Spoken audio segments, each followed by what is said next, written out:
Bəli, xəbər verdiyimiz kimi artıq 2 gündür ölkənin şimal rayonlarında da leysan xarakterli yağışdan sonra yaranan sel bir sıra fəsadlara yol açdı.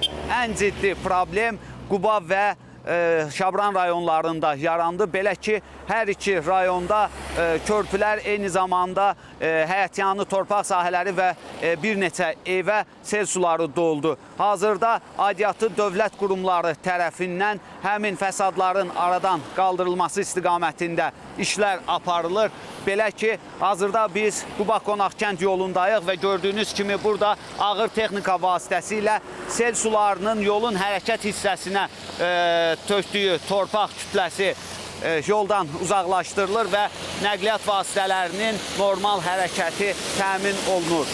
Bundan başqa rayonun digər yerlərində də artıq texnikalar cəlb olunub ki, həm yollarda yaranan, həm də digər ərazilərdə yaranan problemlərin aradan qaldırılması istiqamətində tədbirlər görülür. Onu da qeyd edim ki, ən ciddi problemlərdən biri də Qubada elektrik enerjisinin verilməsi ilə bağlı idi. Təxminən rayonun 50%-də elektrik enerjisinin verilişində fasilələr yaranmışdı. Artıq bu fasilələrin aradan qaldırılması istiqamətində də dövlət qurumları tərəfindən, daha da dəqiq desək, Azərişığın əməkdaşları tərəfindən işlər görülür. Ayrı-ayrı ərazilərə briqadalar cəlb olunub ki, həmin briqadalar elektrik enerjisinin verilişini bərpa edirlər. Demək olar ki, hazırki saatlara qədər çox az hissəsində Qubanın elektrik enerjisinin verilişində fasilə hələ də davam edir. Amma bu fasilənin aradan qaldırılması istiqamətində də qeyd etdiyim kimi işlər aparılır.